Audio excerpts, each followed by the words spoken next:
இங்கே வீடு சந்தில் இருக்கிற ரோடு, பொந்தில் இருக்கிற ரோடெலாம் கணக்கு கிடையாது. எல்லாத்துலேயுமே மினிமம் 100 கிலோமீட்டர் ஸ்பீடில் போகிறாங்க எல்லா ரோட்லேயுமே.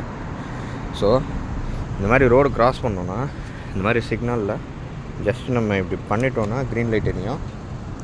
ஸோ அப்போ நம்மளை இங்கே க்ரீனாக மாறிடும், நம்ம நடக்கலாம்.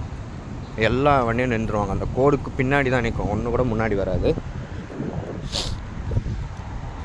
ஸோ சிமிலர்லி இதுதான் அந்த பார்க்கு, வீடு பக்கத்தில் இருக்கிற பார்க்கு. ஸோ வாட் நல்லாயிருக்கும் விளையாட. ஸோ இப்போ அகைன் நான் இந்த ரோடு க்ராஸ் பண்ண போகிறேன். பெரிய மாஸ்க், அங்கங்கே மசூதி தான் இங்கே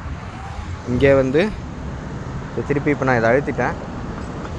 ஸோ இப்போ இவங்களுக்கான வெயிட்டிங் டைம் வரும், அவங்க எல்லோரும் நிறுத்துவாங்க காரை. எனக்கு இன்னும் சிக்னல் விழலை, கை காமிக்குது நெல்லுன்னு சொல்லிட்டு. ஸோ ஸ்பீடு பார்த்தீங்கன்னா தெரியும், ஒரு வண்டி என்ன ஸ்பீடில் போகுதுன்ட்டு. ஸோ நான் பட்டன் ப்ரெஸ் பண்ணிட்டேன் திருப்பி.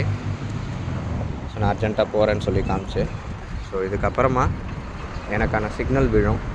ஸோ அதுலேயுமே கேமரா இருக்குது. நிறைய பேர் இருந்தாங்கன்னா இமீடியட்டாக சிக்னல் விழுந்துடும், நிறைய பேர் இல்லைன்னா விழாது.